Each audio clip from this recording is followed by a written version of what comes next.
Sure, let's do it.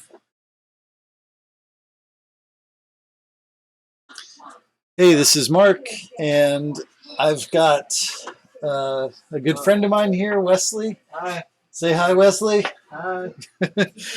Wesley works for a local shop. In fact, he works for the shop that I used to work for. And he's brought a few repairs by today. Oh, God. I was looking for the mouse, and I was like, where the fuck is it? Yeah. So we got a few things to go through. This is a iPhone 7 Plus that what was the 7 Plus. Which one was that? This is not the one that just needed a battery that we're not going to stream. That's water damage. Yeah, this is undisclosed water damage. This was brought to me as no idea why it's not working. The other techs in the shop had a look at it. Looks like it's either gone through ultrasonic or there's been a lot of brushing of toothbrushes and alcohol, because we can see all of the kind of just silver junk that's all over the board. So when I was looking at it, the one thing that quickly jumped out at me was, well, we have this little spot here of corrosion, and then like this whole top end of the board, I've already kind of brushed the corrosion off, but this looks pretty bad. In particular, this guy right here. So he looks like he's going to be a problem. So we will connect. Let's see if I can get my DC power supply to display on the screen correctly.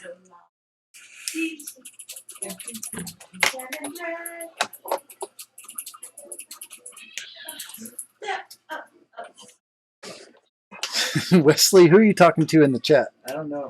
I told you I'm going to ruin your whole career with this thing. All right. On the front page of Reddit. So it is displaying correctly. We got 4.2 volts showing up there at 0 amps. So I'm going to connect power and let's see, does this have a main short? Oh, look at that. As soon as I connect it, we are pulling a lot of amperage. It's actually not even displaying because I think that this, the way I have it routed through, it can't show me when it's more than 2 amps. So it kind of defaults to like 400 milliamps. But it's actually trying to pull about 3 amps at 1.3 volts. And let's get the thermal cam. By the way, you can buy one of these thermal cameras on iPad Rehab Supply.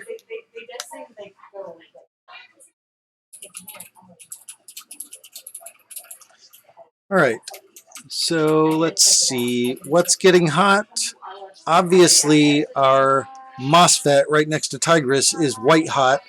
But if we look up at the top of the board where we had a bunch of problems, we can see that there's also that ugly looking capacitor getting hot. So that is obviously the source of our short and not the significantly hotter MOSFET. So we're going to knock that guy off and see if that relieves our short. And it will. It always does.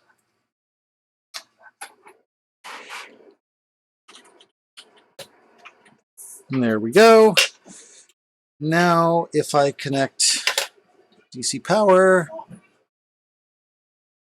well, we've still got a partial short. So now it's not such a big short that it's pulling the voltage down to 1 volt, but we're still consuming some current. So we still have something on main that is not a huge short to ground, but is leaky.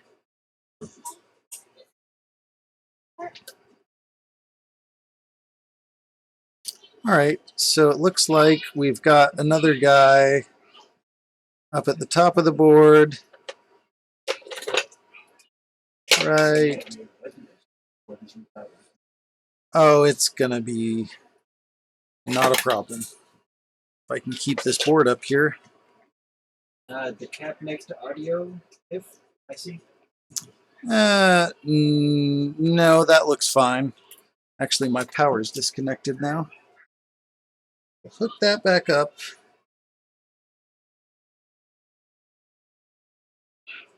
And, oh, there we go. All right, so our VDD boost chip is what's getting hot, which means that something on VDD boost is getting hot and drawing power through from battery through main and through our VDD boost chip into the VDD boost line. What does VDD boost? It provides the like battery voltage to certain systems, even though the battery may dip below a certain voltage. Like it maintains that 4.2 volts. So looks like it's up here. All right, so we're gonna switch over and see what that's up at this top end of the board is on VDD boost. So I'm going to pull up ZXW. We'll get the screen switched over to that in a second. This was an iPhone 7 already. Yeah.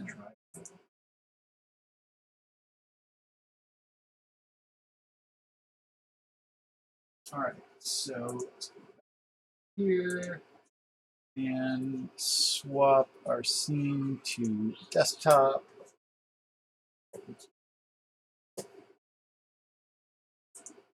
ZXW, there we go. All right, so it takes a second. It's just the stream delay. All right, so here's our VDD boost chip that's getting hot, and I need to close the schematics. All right, so here is our VDD boost line, and oh, I'm looking at a 7 Plus. That explains why that doesn't match up. All right. So again, our VDD boost line here, and we've got these two LDOs, and then the caps that are just to the left of each of those. So we will swap back. So our short is on one of these caps to the left of these LDOs, and they both look terrible, so I'm going to knock both of them off. But I'm pretty sure it's just this one based on the thermal cam.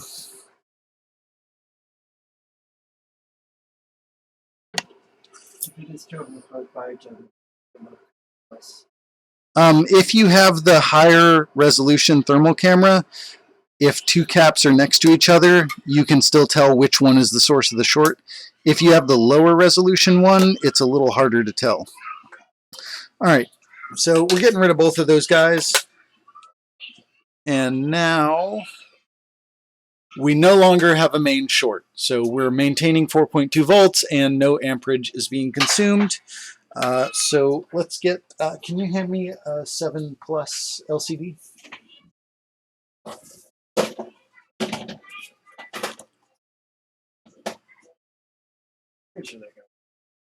All right.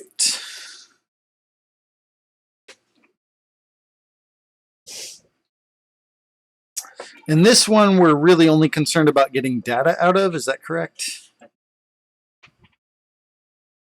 Wesley doesn't talk loud enough. He said, I think so. Oh, yeah, I'm sorry. I'm really not used to that. You had just had a recovery.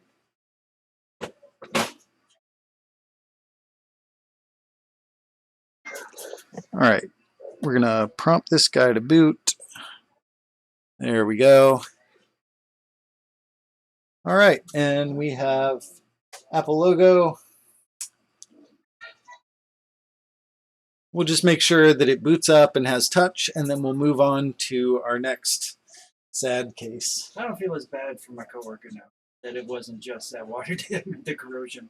Well, it was. It was just two different caps in the totally corroded area. It was still in there. Yeah, okay, never mind. All right. Who is Jay Crazy? Seems like he's a fan.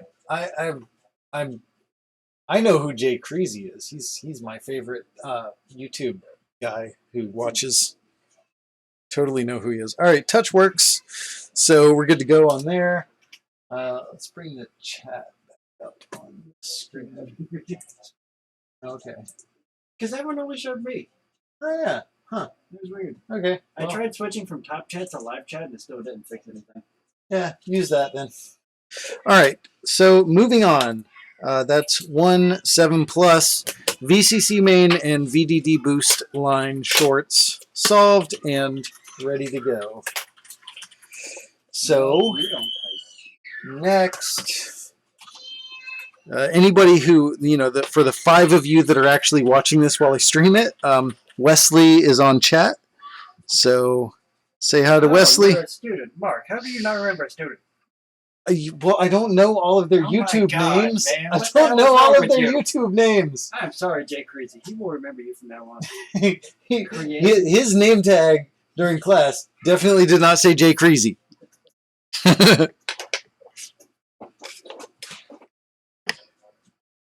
Student from October, so that was like last month. That shows how horrible your memory is. No, I It totally. wasn't that long ago. I remember every person I've ever met in my life. Okay. All right. So next we have a Motorola Z2 Play, or is it a Z2 Force? And I've already squirted some flux onto what is obviously a knocked off filter, and we're just gonna slap a new filter on there, and it's gonna be good to go. How could that happen? How could that have happened? Well, I don't know. Is your name Zach? Because if your name is Zach, I can tell you how it happened. If your name is Zach, it happened because you like to pry connectors off with metal tools. I remember when you had a battery spark at him for that, and he came to me and was like, what happened here? Dude. All right. Get this little guy out of his hole there. Stick him over here. I keep typing in the wrong damn keyboard. So what's our issue with this one? It was no video? No touch. No touch. Ah, yes. Classic on the Z2 Force and Z2 Play. So we're just going to put a filter on. We're going to melt up the connector a little bit, but we're not going to care. We're going to say, that's fine. Connector, you can be a little melty. I don't mind. Jay Creasy will understand that it doesn't have to look pretty. It just has to work. That's our mantra at iPad Rehab. Doesn't have to look pretty. Just has to work. That's what I say to my children. If you've got a microscope and you're going to look at this and you don't like the way it looks, my question to you is, why didn't you fix it? Why did it end up on my desk? Hey, I think you hit a button on the camera. Oh, my hand camera. Yeah, that lasts about like 25 minutes, and then I have to hit the button again to like make it switch. I haven't figured out. It's totally jerry-rigged. Like this is a film or a DSLR. Like it's not a video camera. All right, so new filter is on, and Lucy is loud. Yeah, sorry about that. Lucy's saying hi to everybody. All right. So let's get this battery connected and see if we can get touch. All right. Can I be in the office? Maxwell, you cannot be in the office right now. I want to play games. Okay, go play all the games.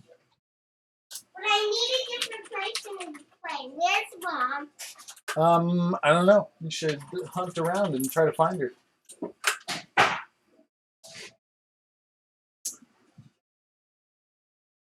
Ooh, I'm going to have to replace the battery in that camera really soon. Good thing I bought new ones. What am I missing? What's going on in chat? Are people talking shit? No, Are you talking shit? I'm ruining your career right now. My goal is to get you to end up on the front page of Reddit. I'm not against that. No, I've been keeping people engaged. Ah, okay. All right. Interacting. And with we people. do have touch. All right. We got working touch. So fixed. Another one. Zach, if you're out there, you can't defeat it. You can't defeat me with your little tools. You think you're gonna break a phone in a way that I can't fix it every time. Zach is the tech at this shop I used to work at. That every shop. I know all of you guys have had one of these people who the reverse Midas touch. Everything they touch turns to shit. So Zach is helping me pay my mortgage. All right. So next up we have an Samsung S6 that normally I would only take in for data, but for my good buddy Wesley, I'm going to take this in for general repair, and we're just going to figure out what's wrong with it instead of yanking this chip off and extracting the data. Oh, okay. I was going to say, the S6 is data. Oh, it is data. That's what they care about. Okay, well, still, when I can solve them without taking the chip off, I prefer to do that because in doing that, you often learn something that's applicable to the encrypted devices that you can't do that with. So anytime, the chip off is always a last resort because I might learn something that's useful on other devices that I can't do chip off. So, I honestly forget that you can do chip off with Android. Only with older ones, not with the newer ones. That is quickly becoming a thing of the past. All right. Hey, Fiona, could you scream a little less? No? Okay. All right. Nope.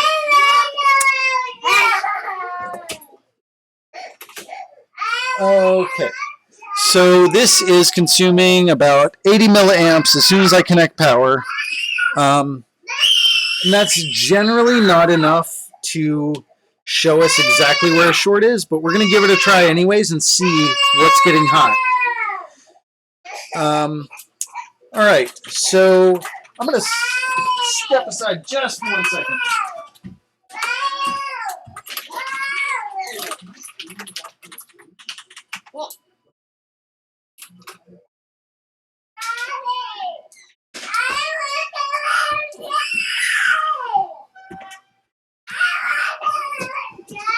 All right, so we're back. We got power connected, and look at that. That sucker is getting hot.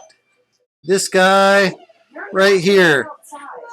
And he, in the Samsung S6, is the exact same thing as our MOSFET in the iPhone, 5S, 6, 6 Plus, 6S, 7, 8. All of them have this MOSFET.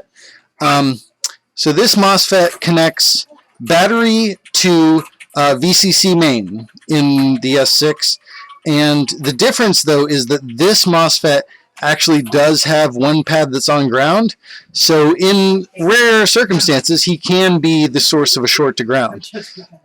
So since he's getting hot, I'm going to go ahead and take him off and just run a jumper wire to connect battery to main and completely bypass him and rule him out as a possible short to ground.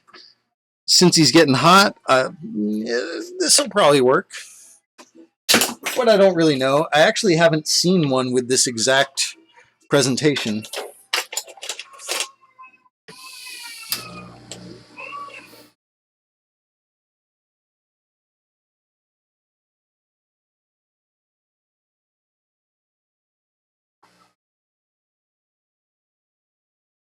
Are we up to 10 people in chat yet? We're up to 11. Ooh, 11? All right. Double digits. There was one time, and I know this is going to be hard to believe, but I actually had 15 people watching a live stream at the same time. I still don't believe you're interesting enough to entertain that many people. I know, it's shocking. It's hard to believe. All right, so our ground pin is this one in the bottom left-hand corner, and our enable pin is the one in the top right. And all of the other pins besides those two are various either connected to battery main or VCC main in the S6.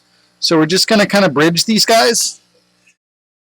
And we've completely just deleted the need for that MOSFET now.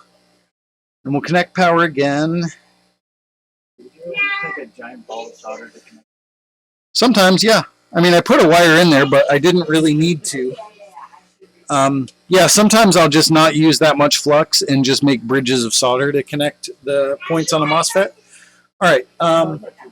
So it looks like our... Okay, I switched. There we go. Now we can see the current consumption again. And now that I've got it connected, after doing that, I'm no longer getting that leaky current. It's not pulling 80 to 90 milliamps anymore. So I'm going to prompt to boot now. And looks like it's pulling pretty normal current now. I'm almost ashamed of how long I've poked that board trying to figure it out. It's like hanging at 360 milliamps. And I've got to figure out something like that's not displaying the correct amperage. And it was earlier, which is weird.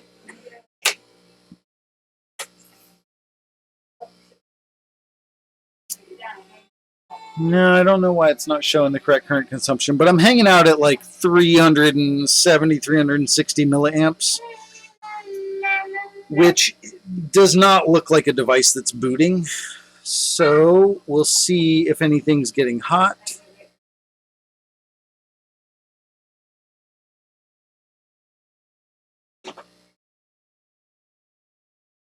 So that, when it looks like that, where like the board around the components is getting hot, that usually means the source of the heat is on the other side, which is a single point within the actual memory itself. Yeah, so even doing chip off now at this point, my experience when I see that hot spot on the chip, I'm not going to get data from the chip. It's not going to be readable. So I'll give that a try. Like I never, you know, if I can take the chip off and confirm it, I will. So I will in this case, but I don't expect that that chip is going to be readable.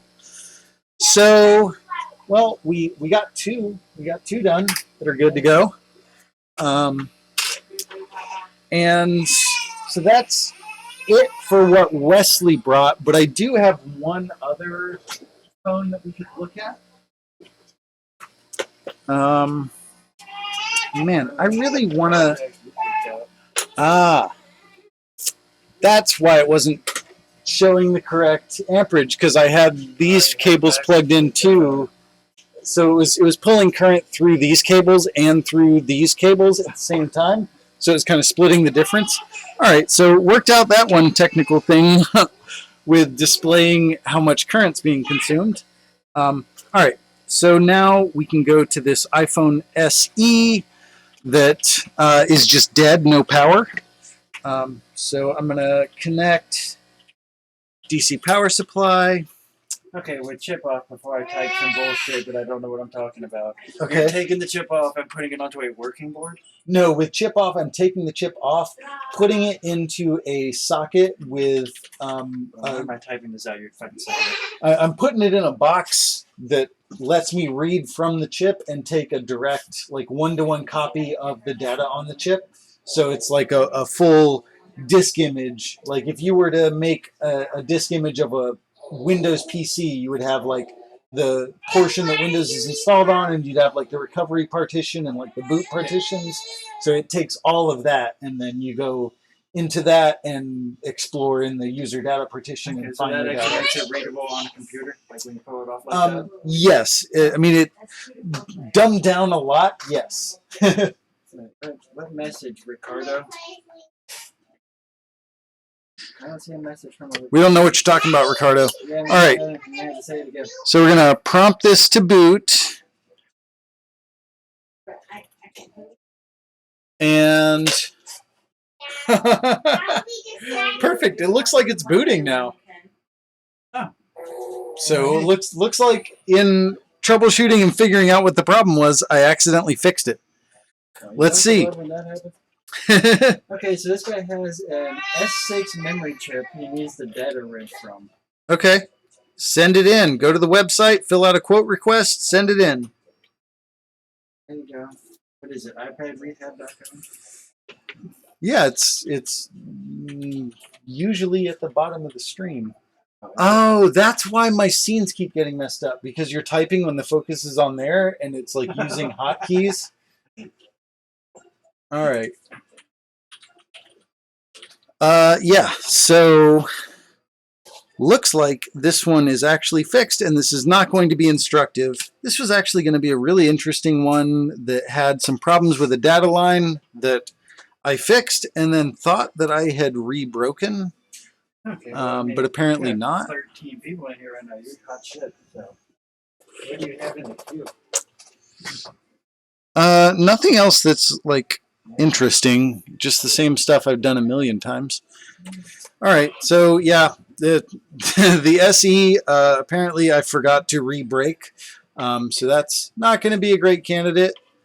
I can just quickly tell you what it was. So this was hanging out at like 100 milliamps after prompt to boot and then cycling. So I checked my data and clock lines for the I2C bus, and these guys are on I2C 0. They were both good. Or maybe it's these two guys. Anyways, they were both good. The next set that I paired was, that I checked, was these two guys. This clock line was low, and it's because of the resistor that was there. And I forgot to save the bad one and stick it back on. So, yeah, that's that was the problem, and now it's solved. And that made for a very short, easy stream, which is how I like them. All right, so thanks for watching, guys, but I don't really have anything else good to work on right at this moment. I do have more videos coming out. I've been recording and not uploading for most of a year now. So like every 3 days for the next month or two, there's going to be new videos auto posting. So thanks for watching, and Bye, guys. I'm going to come back with you from now on for these. all right. It'll be fun. Yeah, we'll do another stream sometime soon. Bye, Jay Creasy. Bye, Jay Creasy. See you around.